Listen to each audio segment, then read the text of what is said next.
ሻሎም ሻሎም ተመልካቾቼ እንዴት ናችሁ? ዛሬ ደግሞ ፓፓያ በኦሬንጅ ጁስ እንዴት እንደሚሰራ አሳያችኋለሁ። ኖርማሊ እኛ የተለመደው ፓፓያ ጁስ ብቻ ነው፣ ግን ፓፓያ በኦሬንጅ በጣም ቆንጆ ነው።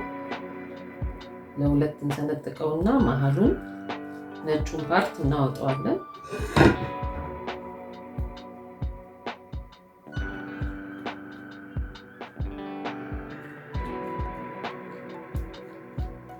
ይሄ መሃሉ ነጩ መውጣት አለበት። በደንብ በማንኪያ እናወጣዋለን ማለት ነው።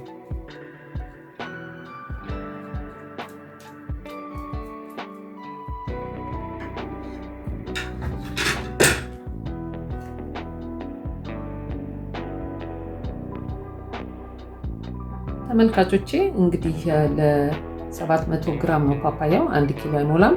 3 ብርቱካን ጭማቂ፣ የተከተፈ ቴምር እና 1 የሻይ ማንኪያ ወይም 1 የሾርባ ማንኪያ ጥቁር ዘቢብ ነው የምንጠቀመው። ግብአቶቹ እነዚህ ናቸው።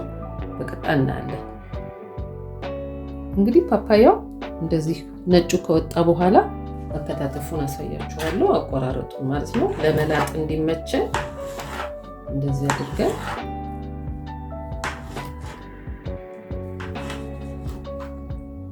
አሁን ይሄንን ለመላጥ አንቸገርም ማለት ነው።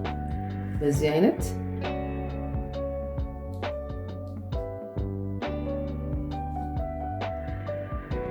እንደዚህ የላጥን ቀላል ነው የሚሆነው።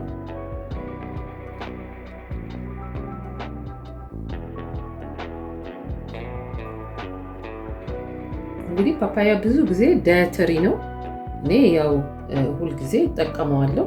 በሳምንት 5 ቀን እጠቀማለሁ ፓፓያ ጁስ በተለያየ ነገር፣ በኦሬንጅም ዊዛውት ኦሬንጅም እያደረኩ እጠቀማለሁ። ስፔሻሊ ለዳይት በጣም ቆንጆ ነው ፓፓያ።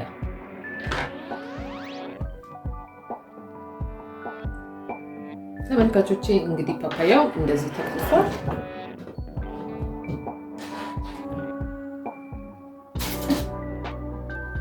የ3 ብርቱካን ጭማቂ፣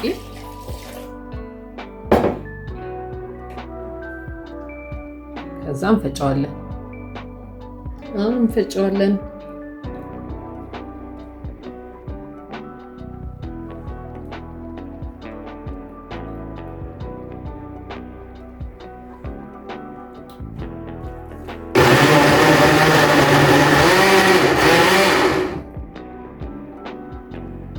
እሺ እንግዲህ ተመልካቾቼ በደንብ ቆንጆ ሆኖ ተፈጭቷል።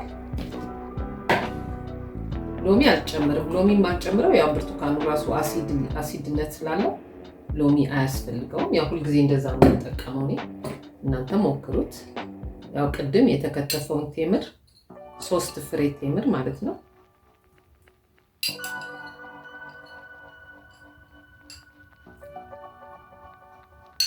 እና 1 የሻይ ማንኪያ ዘቢብ። እኔ ሁልጊዜ ቴምርና ዘቢብ ጁስም ላይ ስሙዚም ላይ እጠቀማለሁ። ምክንያቱም በጣም እንትኑን ይጨምረዋል፣ ሪች ያደርገዋል። ቆንጆ ነው በጣም። እናንተም እንግዲህ ሞክሩት። በሚቀጥለው እንግዲህ እስከምንገናኝ ቸር ሰንብቱ። ሁላችሁም ላይክ፣ ሰብስክራይብ እና ሼር እያደረጋችሁ እንዲሁም ደግሞ ኮሜንት የምትሰጡ ካለ ኮሜንት ስጡ ፕሊስ፣ አበረታቱኝ።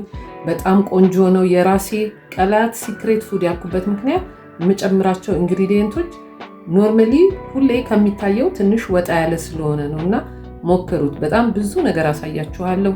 ይሄ እንግዲህ ማታ ምግብ መብላት አያስፈልግም። ይሄንን ጠጥቶ መተኛት ይቻላል። በጣም ሄልዚ ነው።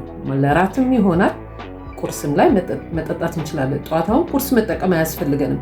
ይሄን ጠጥተን መውጣት እንችላለን። በጣም ሄልዚ እና ሪች ነው። መልካም ሳምንት። ባባይ